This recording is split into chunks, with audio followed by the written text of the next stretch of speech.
Bismillahirrahmanirrahim. Assalamualaikum warahmatullahi wabarakatuh. Waalaikumsalam warahmatullahi wabarakatuh. Bismillah, alhamdulillah, wala haula wala quwata illa billah. Allahumma sholli wa sallim ala sayyidina Muhammad ibni Abdillah wa ala alihi wa sahbihi wa mawalah. Dihormati Bapak sekalian, seperti biasa kita akan melanjutkan diskusi fikih kita masih dengan kitab Fathul Mu'in jilid pertama. Seperti biasa kita akan bertawasul terlebih dahulu kepada Rasulullah SAW, mengharapkan ridho dan berkah dari beliau, serta menghadiahkan Fatihah untuk pengarang kitab ini. Mudah-mudahan sampai ke beliau, dan juga kita di sini walaupun tidak pernah bersua bertemu tetap diakui sebagai murid-muridnya. Ila hadratin Nabi Mustafa Sayyidina Muhammadin sallallahu alaihi wasallam wa ala alihi wa sahbihi wa dzurriyyatihi wa alihi kiram. Semua khususan hadiatan ila rohi Syekh Zainuddin bin Abdul Aziz Al-Malbari Al-Fanani wa usulihim wa furuhihim wa li silsilatihim. Syai'ulillahi lahumul Fatihah. A'udzu billahi minasyaitonir rajim. Bismillahirrahmanirrahim. Alhamdulillahi rabbil alamin arrahmanir rahim maliki yaumiddin. Iyyaka na'budu wa iyyaka nasta'in ihdinas siratal mustaqim siratal ladzina an'amta 'alaihim ghairil maghdubi 'alaihim waladdallin. Masih membahas tentang menguburkan jenazah. Kemarin kita sudah bahas bahwa kuburan itu paling afdol yang luasnya 4 siku, ya, dan lebarnya sekira luas untuk orang yang menguburkan masuk ke dalamnya. Kemudian kemarin juga sudah dibahas bahwa haram menguburkan 2 jenazah yang berlainan jenis, laki-laki dan perempuan, dalam satu liang, dalam satu kuburan, jika keduanya bukan mahram atau bukan suami istri. Adapun suami istri atau yang satu mahram hukumnya makruh bila disatukan. Disatukan di sini ditumpuk gitu ya. Kalau mungkin kalau tetanggaan bisa, nggak apa-apa. Kemudian wa yahrumu aidan idkhalu mayyitin ala akhara wa ini takhada jinsan qabla bala'i jami'ihi. Haram pula memasukkan jenazah ke dalam kuburan mayat orang lain yang belum punah atau hancur seluruh badannya. Biasanya kan ada di perkotaan, lahannya mungkin sempit ya. Jadi kuburan itu, yang kuburan yang lama tuh ditimpah lagi, digali lagi. Nah, kalau masih ada jenazahnya dalam arti belum hancur, masih ada tulangnya, itu tidak boleh dituburkan di situ. Sekalipun sama jenisnya, maksudnya jenazah yang lama itu laki-laki, yang baru juga laki-laki. Kalau masih ada wujudnya, tetap tidak boleh. Wa yurja'u fihi li ahlil khubrati bil ardi. Untuk mengetahui apakah seluruh badan jenazah dalam kubur itu sudah punah atau belum, hendaklah diserahkan kepada ahlinya. Ya, biasanya ada yang dari polisi mungkin forensik dan segala macamnya. Ini badannya mah udah hilang, nyisa tulangnya doang, gimana? Walau wujida ba'du azmihi qabla tamamil hafri wajaba raddu turabihi. Seandainya dalam kuburan itu ditemukan sebagian tulang mayat, tulang jenazah, sebelum selesai penggalian, maka wajib ditimbun kembali tanahnya. Gali kubur, dia pikir mungkin udah ada habis nih, ya, tulang-tulang segala. Pas gali kubur, nemu tulang, ya, tulang jenazah sebelumnya, maka itu harus ditimbun kembali. Tapi kalau nemunya udah beres penggalian gimana? Fala, kalau nemunya setelah beres penggalian selesai baru kelihatan ada tulangnya, fala, maka tidak wajib menimbunnya kembali. Lalu gimana? Wa yajuzu ad-dafnu ma'ahu, dan boleh menguburkannya kembali beserta tulang jenazah yang baru.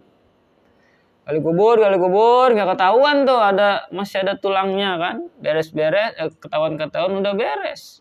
Nah kalau itu nggak perlu ditimbun lagi, jadi nanti disatukan saja dengan jenazah yang baru si tulangnya tadi. Kemudian kalau ada yang meninggalnya malam, apakah harus malam itu juga dikuburkan?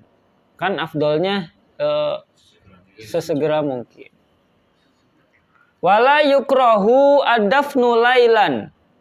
Tidak makruh, artinya boleh menguburkan jenazah pada malam hari menurut sebagian ulama. Khilafan lil Hasanil Basri, berbeda dengan pendapatnya Imam Hasan Basri. Kalau kata Hasan Basri, makruh tuh malam-malam, nanti aja nunggu siang. Kenapa? Wan naharu afdalu lil dafni minhu. Karena mengubur jenazah pada siang hari lebih utama dibandingkan malam hari. Takut banyak hari.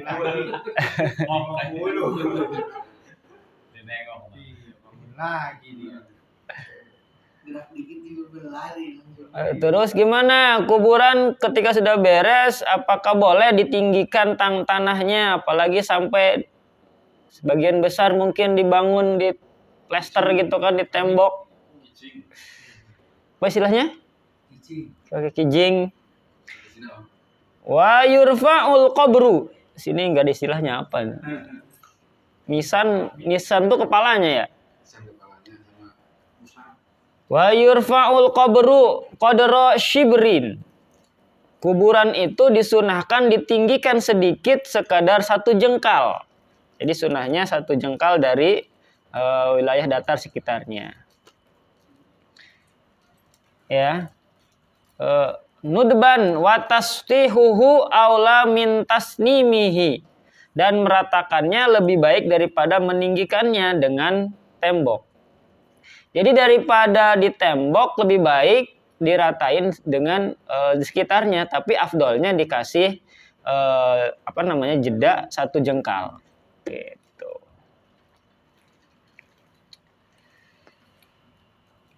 Nah, ini masuk ke praktek pada saat penguburannya. Wa yundabu liman ala syafiril qabri.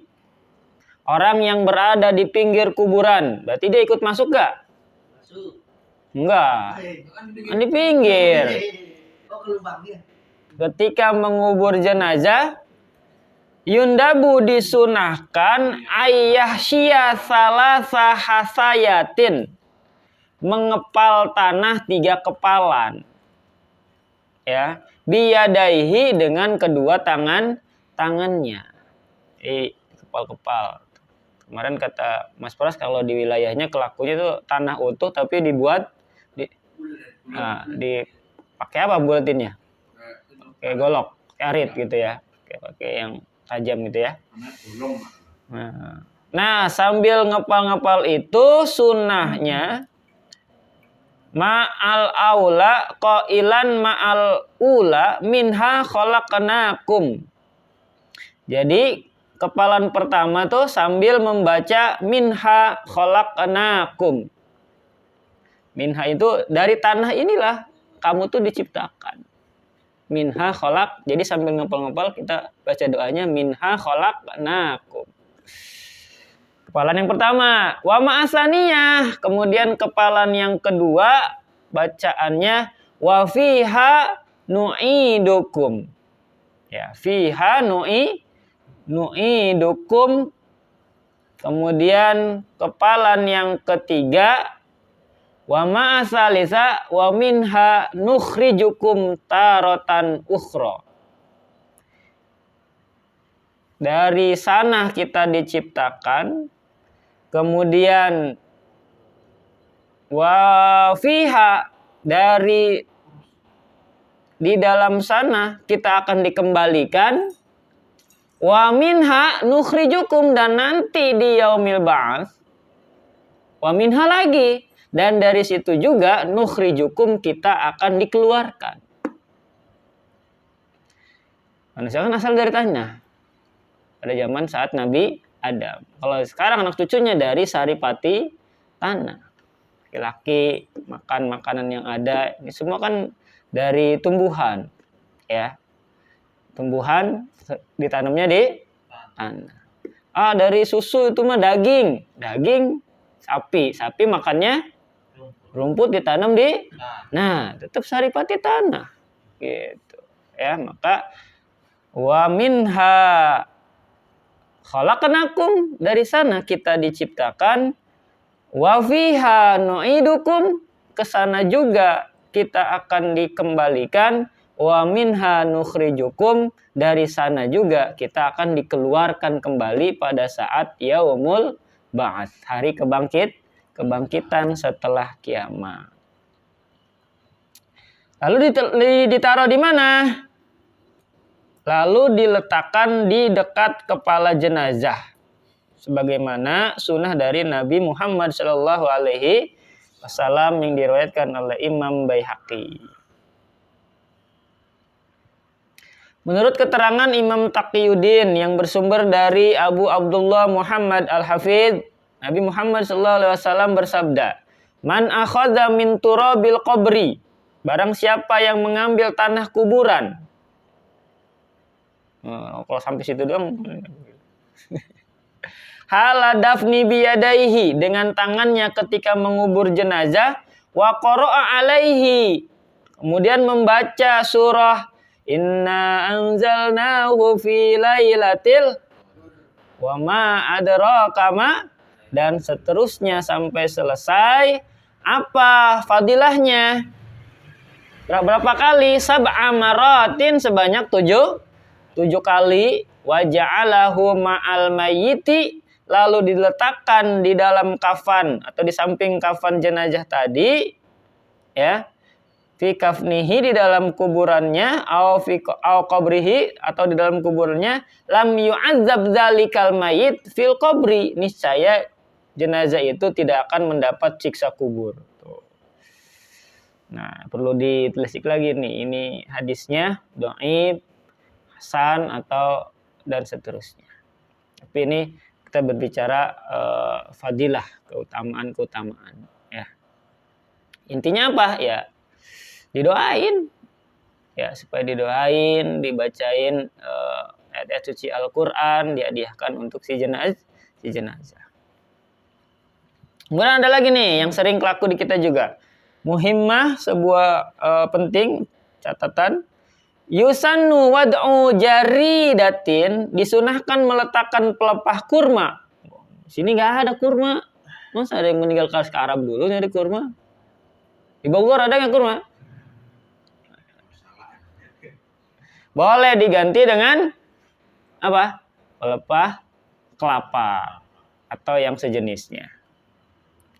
Yusannu wad'u jaridatin khadra'a 'alal qabri. Letakkan di mana? Di atas kuburan, beres nguburin, baru diletakkan di situ pelepah kelapa atau sejenisnya tadi. Ngikutin siapa? Littiba'i, karena mengikuti sunnah Rasulullah. Wali annahu yukhaffafu anhu bi barakati tasbihiha. Dengan melakukan hal tersebut, maka jenazah yang ada di kuburan tersebut mendapatkan keringanan siksa kubur dengan berkah tasbih pelepah itu. Insyaallah, karena pada intinya semua alam semesta ini bertasbih. Nah, ini ada sebuah riwayat lagi nih. Di sini semua dijelaskan terjemahnya. Jadi dalam sebuah riwayat Ibnu Habban dari sahabat Abu Hurairah, beliau mengatakan, sahabat-sahabat Nabi itu pernah jalan-jalan dengan Rasulullah Shallallahu Alaihi Wasallam. Untuk jalan kaki, nggak naik kereta ya. Nah, pas jalan itu beliau melewati 2 kuburan. Lalu beliau berdiri, dan kami pun berdiri menyertai beliau. Tiba-tiba raut wajah beliau berubah. Dari yang tadinya biasa saja, ini kayak orang khawatir, gemetar. Sehingga gamisnya pun ikutan getar tuh. Ya. Lalu Abu Hurairah tadi bertanya, "Mengapa wahai Rasulullah? Engkau kenapa Rasulullah?" Rasul menjawab, "Apakah kalian tidak mendengar apa yang aku dengar?" Salah satu mujizat Nabi Muhammad SAW juga beliau dikaruniai Allah bisa merasakan, berkomunikasi dengan hal-hal yang gaib. Kemudian Abu Hurairah berkata lagi, "Ada apa wahai Nabiullah?" Beliau menjawab, "Kuburan ini adalah kuburan dua orang laki-laki yang sedang mendapatkan siksa di dalamnya dengan siksaan yang hebat." Naudzubillah min dzalik. Sebab dosa kecil, dosanya kecil, tapi siksa kuburnya dahsyat. Menurut pendapat mereka, jadi menurut si jenazah tadi waktu hidupnya ini dosa kecil kok, dosa biasa aja, ya. Apa dosanya? Nah, ditanya lagi nih sama Abu Hurairah, "Apa dosanya wahai Rasulullah?" Beliau menjawab, yang satu tidak suka mencuci kemaluannya setelah buang air. Nah, perkara cebok. Hati-hati nih, ya. Kalau nggak ada air kan bisa pakai tisu, boleh. Daun. Atau diperetin ke batu. Nggak ada batu ya ban mobil biasanya tuh. Pakunya ban mobil.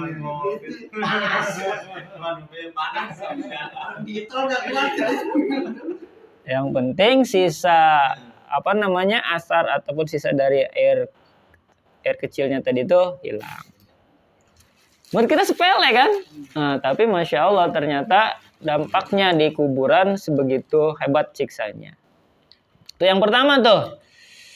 Terus yang kedua apa? Dan yang seorang lagi, kata Rasulullah, suka menyakiti orang lain dengan ucapannya. Dan suka namimah atau memfitnah atau mengadu domba. Ini nih biasanya nih yang nggak bisa kita kontrol nih. Nah, kemudian setelah mendengar itu beliau minta kepada sahabat untuk mengambil 2 pelepah kurma. Kemudian meletakkan pada kedua kuburan tadi. Kemudian Abu Hurairah penasaran lagi, apa ada manfaatnya yang demikian itu wahai Rasulullah? Beliau menjawab, tentu saja. Mereka, si jenazah tadi dalam kuburnya akan mendapat keringanan siksa kubur selama 2 pelepah itu masih basah.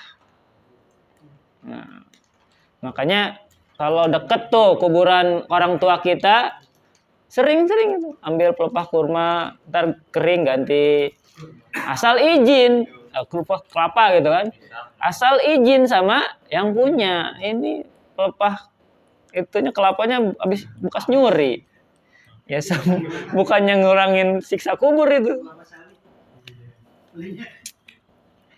Kenapa? Karena ada firman Allah Subhanahu wa taala di Quran surah Al-Isra ayat 44, "Wa in min syai'in illa yusabbihu bihamdihi walakin la tafqahuna tasbihahum." Dan tiada suatu pun melainkan bertasbih dengan memuji Allah, tetapi kamu sekalian tidak mengerti tasbih mereka. Karena pada sejatinya tanaman, binatang, semua itu bertasbih. Termasuk pelepah kelapa dan lain sebagainya itu juga ikutan bertasbih. Kalau di kita kayaknya kurang kelaku tuh, pelepah banyaknya pakai bunga. Nah, gimana tuh? Wa kisabiha tidak min tarhi nahwi raihanit rutabi. Adapun hukum menaburkan bunga-bungaan, sejenis bunga, ini bukan beneran ya, jangan bunga plastik ya, yang berbau harum, banyak kan, melati, mawar dan sejenisnya, dan masih basah atau segar, seperti yang biasa kita lakukan, hukumnya dikiaskan atau disamakan dengan hukum pelepah kurma tadi. Jadi sama tuh, hukumnya dikiaskan ke situ. Kemudian wa yahrumu akhdhu syai'in minhuma malam bisa bima fi akhdil ula. Haram hukumnya mengambil pelepah kurma atau bunga tadi walaupun sedikit sebelum keduanya kering. Biasanya ada kan di sisi pekuburan itu yang jualan bunga kan. Nah, kita taburin aja semuanya. Jangan kita kantongin sebagian. Ya. Karena mengambil bunga atau pelepah tadi itu sama artinya dengan memutuskan keringanan siksa kubur bagi si jenazah bersangkutan. Gitu. Satu bunga yang kita kantongin, berkurang tuh. Jatah dia untuk dapatkan keringanan kubur, siksa kubur.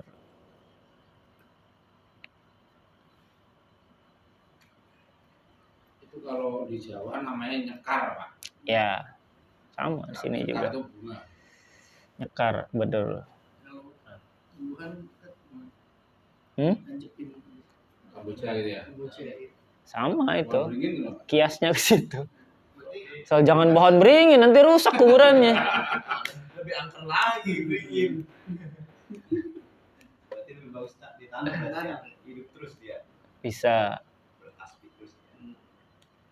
Ini banyak. Makin banyak yang bertasbih gitu. Singkong aja gitu.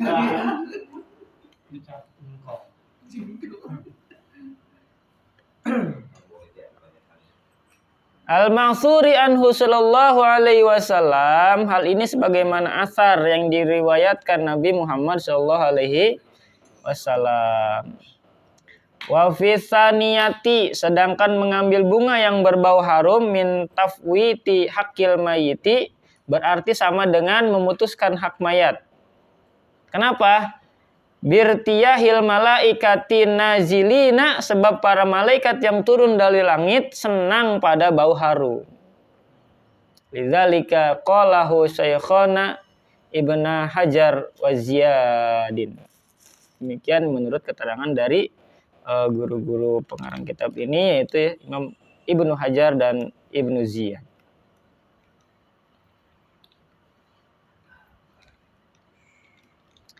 Lalu gimana hukumnya kuburan di tembok itu? Wa kuriha, makruh. Binaun, membangun tembok. Binaun lahu, di atas kuburan. Ailil qabri,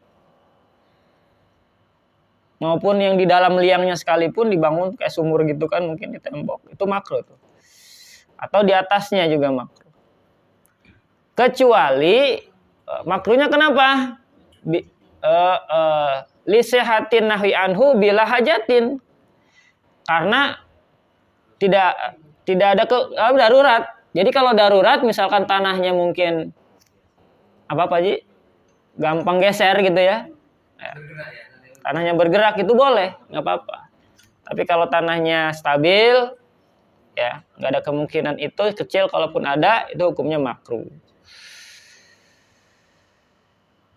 Atau binatang buasnya di situ benar-benar buas, gali kubur sampai dapat tuh mayatnya. Nah itu baru boleh dibangunkan di tembok tuh ini sekeliling dalamnya. Ya, jadi kalau ada kedaruratan seperti itu boleh. Tapi kalau nggak ada, apalagi tanahnya tanah wakaf umum, ya bukan tanah wakaf keluarga. Kalau wakaf keluarga mungkin boleh-boleh aja gitu Pak Ji ya. Tapi ini kan kadang udah tanahnya tanah wakaf umum, kemudian ditembok pula, yang meninggal dia doang, kan masih ada generasi berikutnya. Sedangkan tanah kan nggak beranak kan, segitu-gitu aja. Di situ, jadi letak kemaslahatannya supaya seperti itu. Berdasarkan hadis yang sahih.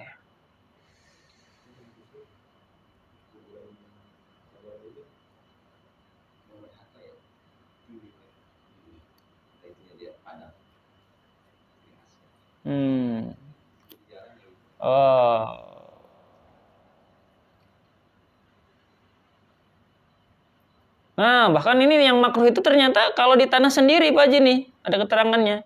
Kalau di tanah wakaf haram hukumnya. Tanah sendiri makruh. Tanah wakaf keluarga misalkan, itu udah makruh. Tapi kalau tanah wakaf, tanah umum, justru haram hukumnya. Wah, hati-hati nih.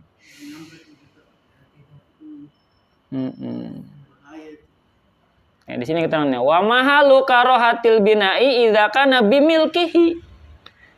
Hal ini makruh dilakukan bila mana bangunan tersebut berada di tanah milik sendiri.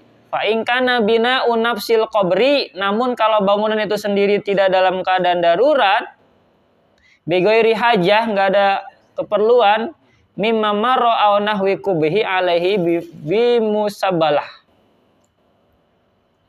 Contohnya kayak tanahnya mungkin sering ambrol, digali binatang buas, terbawa banjir atau sejenisnya, atau membangun sejenis kubah, misalnya pagar di atas kuburan tanah musabahah, yaitu tanah yang biasa disediakan untuk mengubur jenazah untuk penduduk setempat, baik diketahui asal muasalnya maupun tidak, atau tanah itu tanah wakaf, amla mauqufan haruma, tuh, maka hukumnya haram, bukan harum. Maka diharamkan, haruma itu diharamkan. Ya. Fi'il majhul.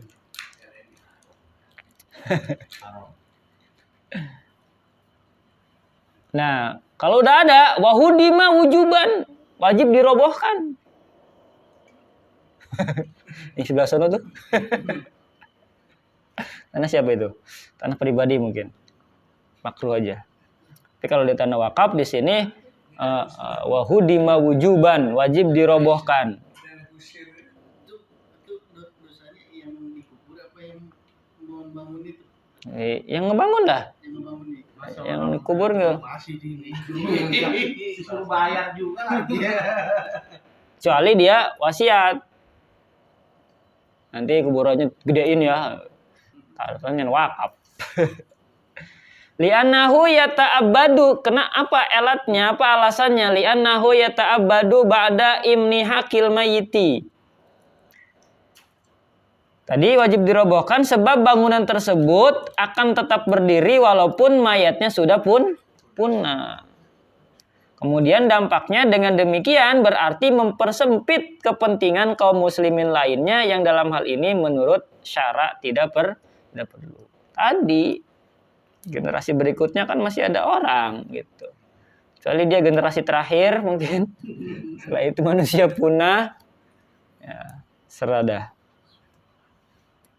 Terus kalau yang beli di kayak di pemakaman khusus itu kan, dia biasanya udah include sama Masang itu ya? Rumah atasnya. Rumah atasnya. Rumah itu rumah mewah gitu. Ya kayak depan kayak Sandiago gitu. Sarapan pagi. Rumah hayalan. Udah itu kan sarapan pagi ya. Makan malam. Kembang semua dikasih. Ada terowongan itu, ada tangga di bawah. Ada basementnya itu. Satu paling murah. Itu buat lihat. Ada pertanyaan? Di hukum panggani. Lanjut nih dikit lagi nih sampai ke subbab baru nih, subbab baru. Lalu gimana? Beres dirobohin, itu reruntuhannya mau dikemanain? Dibuang begitu saja atau dibalikin ke keluarga si jenazah? Kuburan ini. Serem lagi. Temboknya tadi yang diruntuhin, udah terlanjur dibangun. Mau kemana tuh puingnya di bawahnya? Tanbih, peringatan. Wa idza hudima turaddul hijaratul mukhrajatu ila ahliha. Jika tembok kuburan itu dirobohkan, maka reruntuhannya, puing-puing batunya tadi harus dikembalikan kepada keluarga si jenazah. Balikin tuh sama yang ngebangun keluarganya.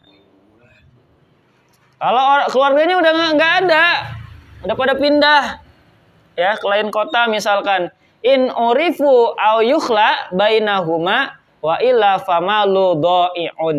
Jika diketahui orangnya, jadi dibalikin kalau tahuan rumah keluarganya di mana.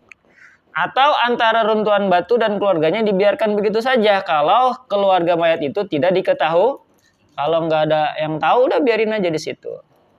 Maka batu-batu tadi dianggap famalu do'iun, barang yang hilang, tidak ada pemiliknya. Dan mengenai hukumnya sudah jelas, ya. Wa hukmuhu ma'rufun kama qalahu ba'dul ashabina. Jadi kalau nggak diketahui keluarganya di mana, ya udah taruh di situ aja puing-puingnya itu. Karena hukumnya tadi dianggap barang hilang aja gitu. Kalau barang hilang bisa diambil. Ya terserah kalau mau yang ngambil. Yang boleh kan perlu. Gitu.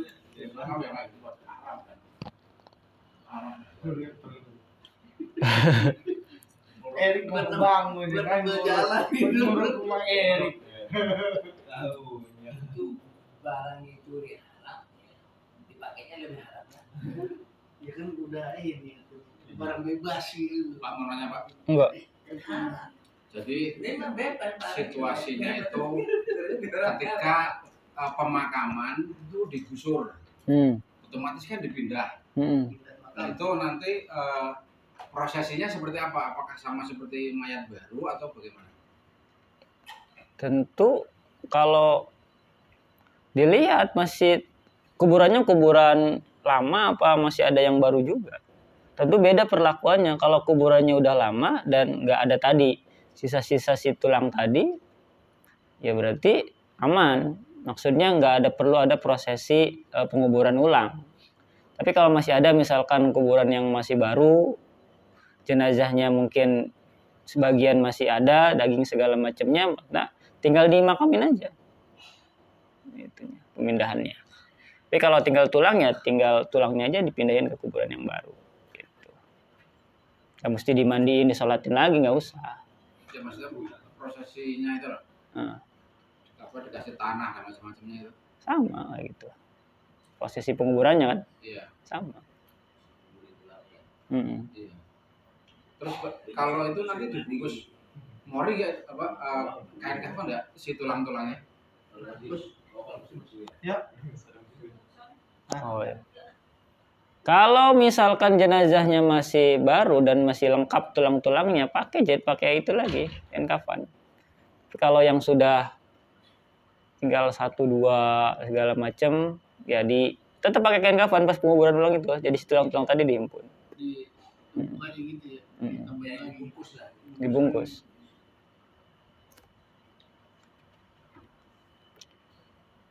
Dikit lagi nih.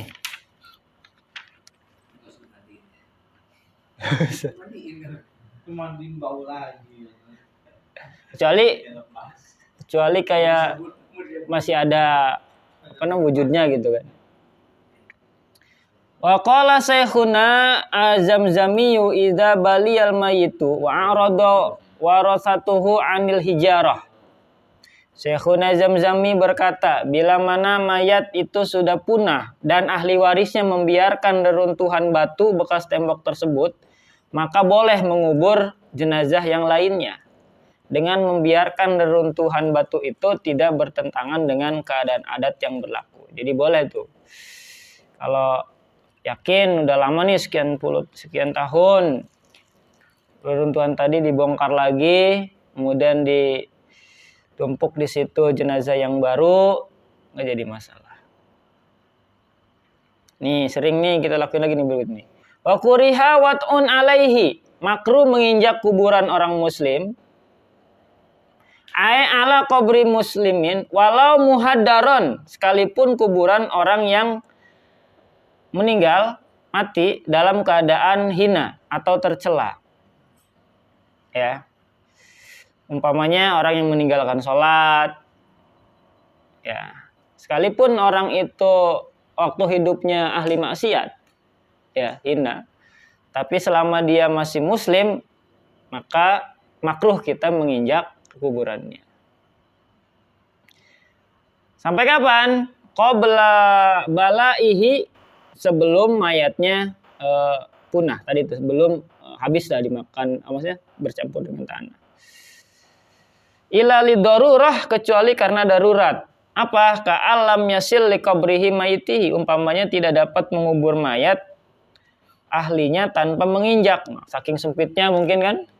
Otomatis kan ketika dikuburkan tuh harus nginjak tuh ke kuburan yang lain di sebelahnya. Nah itu nggak apa-apa, itu darurat.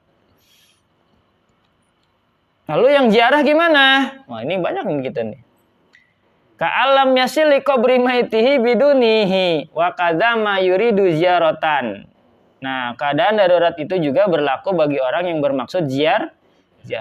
Kita kan habis lebaran tuh kan biasanya banyak budak yang ziarah sampai mungkin pas lewat tuh keinjak-injak kuburannya, bahkan ada yang didudukin segala macam. Nah, itu kondisinya disamakan dengan darurat. Sekalipun bukan ziarah ke kuburan kerabatnya, maka hukumnya tidak makruh. Satu paragraf lagi. Wa jazmu syarhi muslimin. Adapun penetapan syarah Muslim ka'akharina bihurmatil qu'udi alaihi, sama dengan ulama-ulama yang lainnya, yaitu haram hukumnya duduk di atas kuburan dengan menginjaknya berdasarkan hadis yang menolak keterangan di atas. Tadi kalau tidak ada darurat. Sesungguhnya yang dimaksud dengan duduk di atas kuburan itu ialah duduk untuk buang air besar atau air kecil sebagaimana kalau ada lain. Di khabri bi yarudu anal murad alaihi julusul qada. Yang masak mulu katanya. Pupuk cepirin. Nggak boleh ya kalau sampai buang air besar atau air kecil di kuburan, tetap hukumnya haram.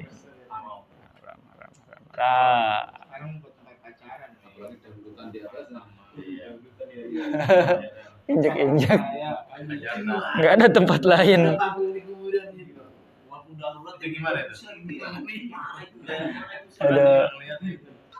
Nggak ada tempat lain ya Pak. Ya tetap makruh tadi injek-injeknya. Kalau lagi disiksa di atas joget-joget. Cukup lagi. Dijual sama yang suka nyawer. Itu tajam. Aki-aki di atas nyawer di bawah kuburan. Ada pertanyaan lagi? Kalau nggak ada dicukupkan ya. Berikutnya tentang subbab menggali jenazah lagi. Biasanya kan ada untuk kebutuhan apa? Identifikasi, forensik segala macam. Nah, itu yang gimana yang boleh digali lagi? Insya Allah kita ketemu di wa nubisha wujuban qabru man dufina bila toharah li ghaslin summa qal wallahu alam.